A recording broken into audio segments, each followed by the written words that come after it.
श्री शिवाय नमस्तुभ्यम।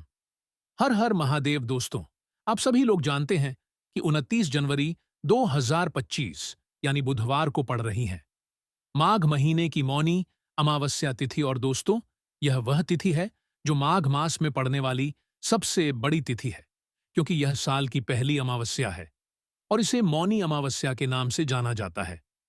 इस दिन स्नान दान करने से विशेष फलों की प्राप्ति होती है और इसका बहुत ही बड़ा और विशेष महत्व होता।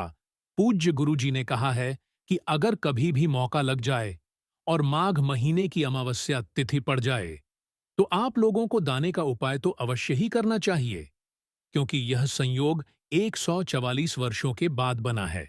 इसी के साथ में गुरु जी ने अपनी शिवपुराण कथा में बताया है कि इस दिन आपको 11 चावल दाने का उपाय तो आपको अवश्य ही करना चाहिए, क्योंकि ऐसा दिन पूरे साल में सिर्फ एक ही बार आता है। और दोस्तों, आप सभी लोग जानते हो कि मौनी अमावस्या का अगर सबसे बड़ा कोई उपाय है तो वह 11 चावल के दाने वाला उपाय है।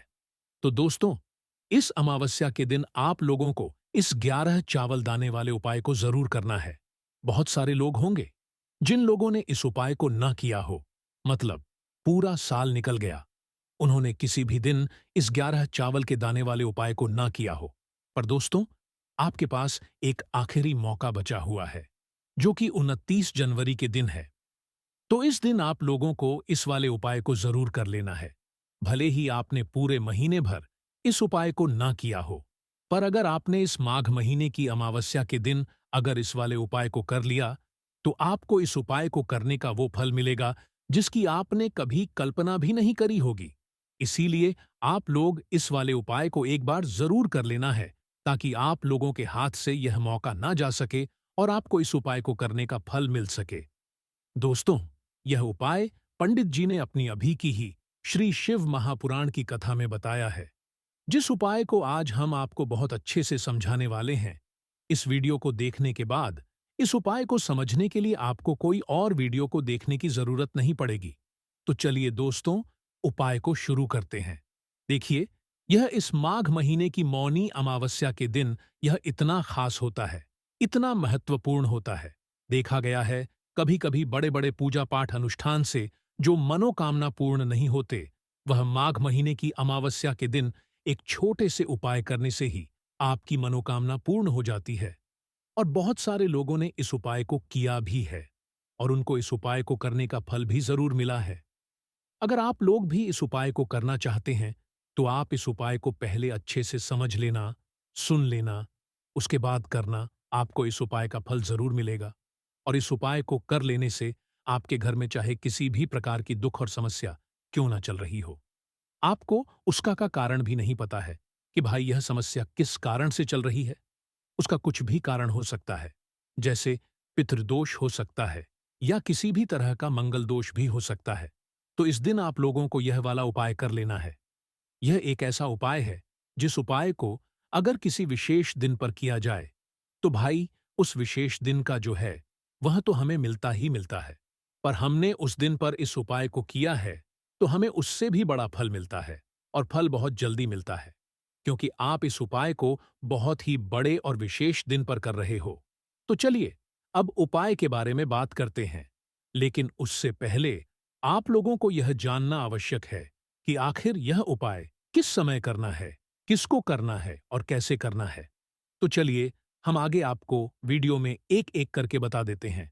लेकिन उससे पहले, अगर आप लोग हमारे चैनल पर पहली बार आए हैं या फिर मेरी आवाज आज पहली बार सुन रहे हैं, तो हमारे चैनल को सब्सक्राइब जरूर कर लेना और इस वीडियो को लाइक करके कमेंट बॉक्स में श्री शिवाय नमस्तुभ्यम ओम नमः शिवाय जरूर टाइप कर देना। तो दोस्तों, इस 11 चावल के दाने वाले उपाय को हमें इस मौनी अमावस्या के दिन कैसे करना है, किसको करना है, किस समय करना है और कहां पर करना है, यह सारे सवालों के जवाब आपको इस वीडियो में मिल जाएंगे। और जो यह वीडियो देखेगा, भाई उसको 11 चावल के दाने वाला उपाय जरूर करना चाहिए, क्योंकि इस दिन 11 चावल के दाने का भी बहुत ही बड़ा और विशेष महत्व होता है। और जब बात आ जाए 11 चावल के दाने की, तो यह सोने पर सुहागा वाली बात हो जाती है और यह एक बहुत ही बड़ा उपाय हो जाता है इस मौनी अमावस्या का। तो अब दोस्तों, इस 11 चावल के दाने वाले उपाय को आखिर करना किसको है?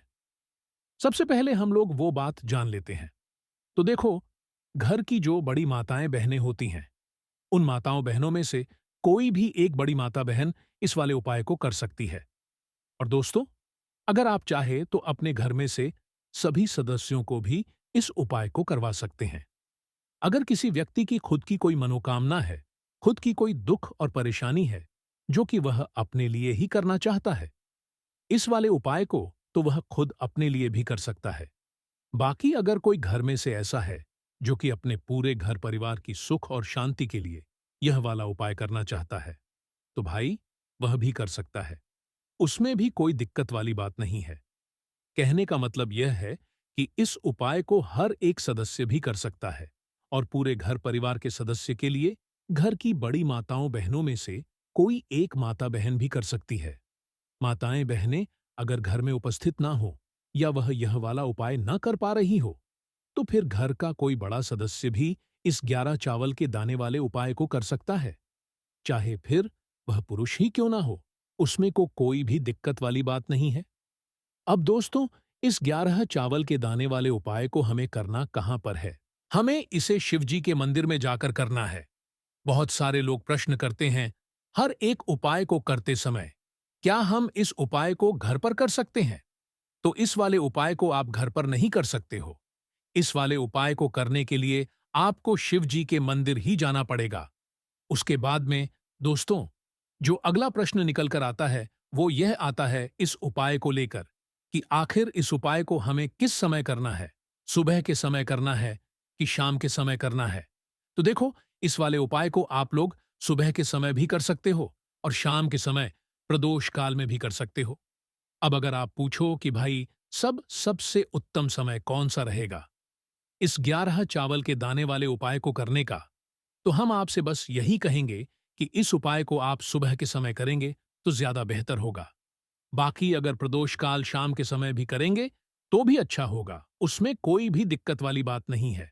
तो अब दोस्तों, जो अगली सबसे बड़ी और महत्वपूर्ण बात आती है, वह यह आती है कि सुबह अगर हम उपाय को करेंगे तो हमें कितने बजे से लेकर कितने बजे तक के बीच में करना है, और शाम के समय प्रदोष काल में करेंगे तो हमें कितने बजे से लेकर कितने बजे के बीच में करना है। तो देखो, सुबह जितनी जल्दी हो सके आप उपाय को करने की कोशिश करना। बाकी अगर किसी कारणवश लेट भी हो जाओ, थोड़ी देर भी हो जाए, तो 10 या 11 बजे तक भी आप उपाय कर लेना, पर 12 बजे से ज्यादा देरी ना हो। ठीक है? इस बात का ध्यान रखना। उसके बाद में दोस्तों, अगर शाम के समय प्रदोष काल की बात करें, प्रदोष काल का जो समय है होता है, वह शाम के 6 बजे से शुरू हो जाता है। मतलब शाम के 6 बजे से लेकर 7 बजे के बीच का जो समय होता है, यह समय प्रदोष काल का समय होता है। पर अभी जो मौसम चल रहा है, इस मौसम में जो है शाम बहुत देरी से होती है। तो आप इस उपाय को 7 बजे या 8 बजे के बीच में भी कर सकते हो। मतलब शाम के 6 बजे से रात 8 बजे के बीच में आप कभी भी इस वाले उपाय को कर सकते हो। उसमें कोई भी दिक्कत वाली बात नहीं है। अब दोस्तों, यहां पर इस उपाय को लेकर एक और सबसे बड़ी बात यह निकल कर आती है कि इस 11 चावल के दानों को हमें लेना कहां से होता है और हमें इस उपाय को करने के साथ में क्या और कुछ भी सामग्री ऐसी होती है जो शिव जी के मंदिर लेकर जानी पड़ती है। तो देखो, यहां पर हम आपको बता दें, सबसे पहले आप लोग यह जान लो कि यह जो 11 चावल के दाने वाला उपाय है, सिर्फ और सिर्फ आप उपाय की सामग्री लेकर कभी भी शिव जी के मंदिर मत जाना, क्योंकि हमें भगवान के सामने यह नहीं देखना है कि अगर हम भगवान शिव जी के मंदिर आए हैं तो अपने फायदे के लिए आए हैं। तो इसलिए जो भी पूजन सामग्री है, उपाय सामग्री है, 11 चावल के दाने, इसके साथ में आपको पूजन सामग्री भी जरूर लेकर जाना है। देखो, अगर सुबह के समय उपाय कर रहे हो तो सीधी सी बात है, एक लोटा जल तो आप लेकर जाओगे ही जाओगे। वही एक लोटा जल अगर मिट्टी का जल हो तो बहुत अच्छा रहेगा। मिट्टी का जल कैसे बनाया जाता है, इसके लिए हमने पहले से बहुत सारी वीडियोस बना दी है। आपके पास इस दिन एक आखिरी मौका रहेगा मिट्टी का जल शिवजी पर चढ़ाने का और उपाय को करने का। बहुत बड़ा आपको इस दिन फल मिलेगा। तो इसलिए इस दिन हो सके तो भाई मिट्टी का जल चढ़ाना तो अपने साथ में कम से कम एक लोटा, जल तो आपको लेकर जाना ही जाना है। अगर मिट्टी का जल नहीं है तो घर का जल भी आप इस्तेमाल कर सकते हो। इसके अलावा जो भी पूजन सामग्री है, देखो, 11 चावल के दाने यह अलग आपके रहेंगे और जो आपकी पूजन सामग्री रहेगी वह अलग रहेगी। पूजन सामग्री में आप जो भी चीज लेकर जाना चाहे वह लेकर जा सकते हैं, उसमें कोई भी दिक्कत वाली बात नहीं है। वहीं अगर हम बात करें कि समय की, तो शाम के समय शिवजी पर जल नहीं चढ़ता है। इसीलिए शाम के समय आप लोग एक दीपक तैयार कर ले, जो कि गोल बत्ती का, आटे का, शुद्ध देसी गाय का घी का होगा। है ना इस बात का? आप लोगों को ध्यान रखना है और इस दीपक को आपको घर से जलाकर नहीं लेकर जाना है। भगवान शिव जी के मंदिर में जाकर ही जलाना है। इस बात का भी आप लोगों को ध्यान रखना है। अब दोस्तों, यहाँ पर हमें इस बात को समझना है कि यह 11 चावल के दाने हमें लेना कहाँ से है। क्या हमें दुकान से लेकर आना है, या हमें अपने घर से लेना है, या कहाँ से लेकर आना है और कौन से चावल लेना है, क्योंकि चावल भी बहुत प्रकार के होते हैं। तो देखो, इन सभी सवालों के जवाब आप लोग एक बात में सुन लो कि भाई, ये जो उपाय है, इस उपाय में आपको ये नहीं देखना है कि भाई कौन से चावल है, कौन से चावल नहीं है। बस जो भी चावल ले रहे हो, वह चावल का दाना सबूत होना चाहिए, मतलब साबुत होना चाहिए, टूटा हुआ नहीं होना चाहिए, कटा पिटा नहीं होना चाहिए। ये बात आपको ध्यान रखना है। बाकी आपका चावल बासमती हो या सादा चावल हो या कोई सा भी चावल हो, उसमें कोई भी दिक्कत वाली बात नहीं है।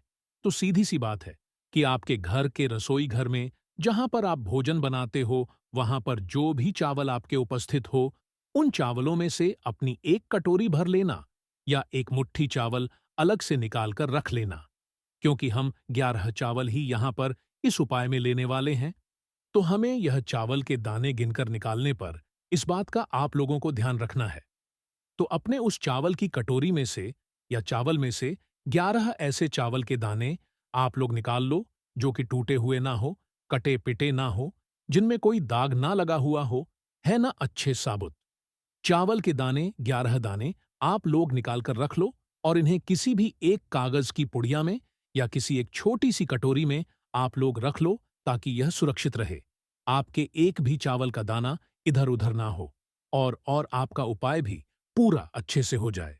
तो भाई, जैसे ही आपका उपाय की जो सामग्री है, 11 चावल के दाने यह तैयार हो जाते हैं, उसके बाद मैं आपको जो भी अपनी पूजन सामग्री है, सुबह के समय कर रहे हो तो एक लौटा जल या पूजन सामग्री जो लेकर जाना चाहो, उसकी भी तैयारी कर लेना। और शाम के समय जा रहे हो तो भाई, अपना जो दीपक है उसे तैयार कर लेना, ठीक है। और उपाय को करते समय शुद्धता का विशेष रूप से ध्यान रखना, ठीक है। सुबह सुबह स्नान करने के बाद ही उपाय को करने की आप लोग तैयारी करना। उसके बाद अगर शाम के समय की बात करें, तो शाम के समय आपको स्नान करने की जरूरत नहीं है, पर शुद्धता का ध्यान रखना है। आपको स्नान तो नहीं करेंगे, आप हाथ मुंह धोकर भी इस वाले उपाय को शाम के समय प्रदोष काल में कर सकते हैं। इसमें कोई दिक्कत वाली बात नहीं है। तो आप अपने उपाय की पूरी सामग्री तैयार करके आपके पास ही में जो शिव मंदिर हो, वहां पर पहुंच जाइए। सबसे पहले शिव मंदिर में जाकर आप लोगों को उपाय नहीं करना है, पहले भगवान के दर्शन करना है, भगवान से आशीर्वाद प्राप्त करना है, फिर शिव जी की शिवलिंग के पास में आना है। शिवलिंग के पास में आने के बाद आप जो पूजन सामग्री लेकर आए हुए हैं, जैसे कि सुबह गए हुए होंगे, तो एक लौटा जल और जो भी पूजन सामग्री लेकर आए हैं, आप उनसे भगवान शिव जी की पूजन कीजिए। सबसे पहले तो एक लौटा जल ही चढ़ेगा, उसके बाद में आपकी पूजन सामग्री चढ़ेगी। उसके बाद में अगर दोस्तों शाम के समय अगर आप इस उपाय को कर रहे हो, तो अपने साथ में कम से कम एक जो दीपक है गोल बाती का, जो आप अपने साथ में लेकर गए हो, उस दीपक को मंदिर में जाकर अपनी माचिस से जलाना है और उस दीपक को शिवलिंग के पास में रखना है, ठीक है। इस दीपक को रखने के बाद ही आप लोगों को अपना यह वाला उपाय शुरू करना है।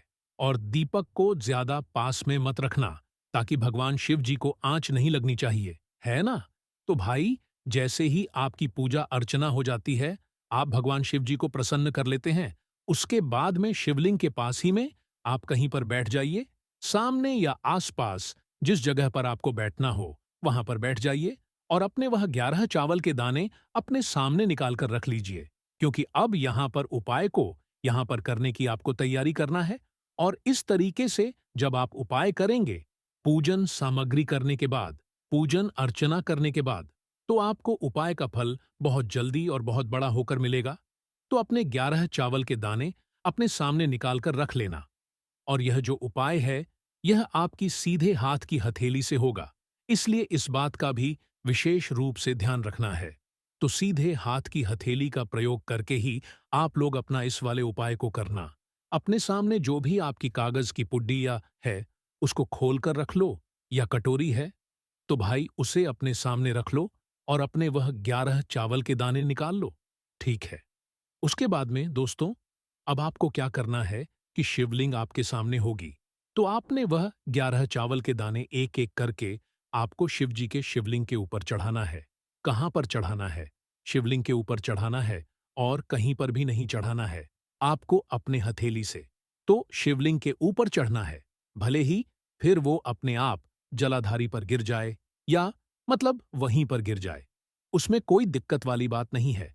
पर आप चढ़ाओ शिवलिंग के ऊपर ही। तो आपको क्या करना है, अपना पहला चावल का दाना उठाना है, श्री शिवाय नमस्तुभ्यम बोलना है और शिवलिंग पर चढ़ देना है। इसी तरीके से दूसरा चावल का दाना उठाना है, शिवलिंग पर चढ़ना है और मंत्र बोल देना है। और फिर तीसरा चावल का दाना उठाना है, श्री शिवाय नमस्तुभयम बोलना है और चढ़ा देना है। इसी प्रकार से आपको पूरे 11 चावल के दाने एक एक करके शिव जी के शिवलिंग के ऊपर चढ़ाना है और भगवान से प्रार्थना करते जाना है। मतलब प्रार्थना तो आपको आखिरी में करना है, पर हर एक चावल के दाने को चढ़ाते समय श्री शिवाय नमस्तुभ्यम जरूर बोलना है। उसके बाद ही मैं यह चावल का दाना शिवलिंग के ऊपर आपको चढ़ाना है। जैसे ही आपके 11 चावल के दाने शिवलिंग के ऊपर 4 हैंच जाते हैं, तो भाई उसके बाद में आपको क्या करना है, भगवान से अपनी मनोकामना बोलना है। मनोकामना भी कब बोलना है, जब आपका 11 चावल का दाना आपके सीधे हाथ की हथेली में हो और आप उसे चढ़ाने के लिए जा रहे हो। श्री शिवाय नमस्तुभयम बोलकर उस आखिरी चावल के दाने को शिवलिंग के ऊपर चढ़ा देना और भगवान से फिर अपनी वह मनोकामना बोल देना, जिस मनोकामना के लिए आप लोग अपना यह वाला उपाय कर रहे हो, जिस भी दुख और परेशानी के लिए आप लोग अपना यह वाला उपाय कर रहे हो। उसके बाद में जैसे ही आप अपनी मनोकामना बोल देते हो, आपका यह वाला उपाय पूरा हो जाता है। पर दोस्तों, उपाय को करने के बाद आप लोगों को 2 मिनट भगवान शिव जी के मंत्र का जाप जरूर करना है। और मंत्र का जाप 2 मिनट करने के बाद भगवान से एक और बार प्रार्थना करना है, अपनी मनोकामना के लिए या अपनी जो भी दुख और परेशानी है उसके लिए। इसके बाद में आप लोग भगवान को देखकर, भगवान से प्रार्थना करके, उनसे आशीर्वाद लेकर वहां से उठ सकते हैं और अपने घर पर जा सकते हैं। बस दोस्तों, यहां पर यह वाला उपाय पूरा हो जाता है। इस तरीके से जो भी व्यक्ति छोटी छोटी चीजों का ध्यान रखते हुए इस 11 चावल के दाने वाले उपाय को करेगा, निश्चित सी बात है उसे उसकी मनोकामना जल्द ही पूर्ण होगी और जो भी दुख और परेशानी है वह भी बहुत ही जल्दी दूर होंगे। और दोस्तों,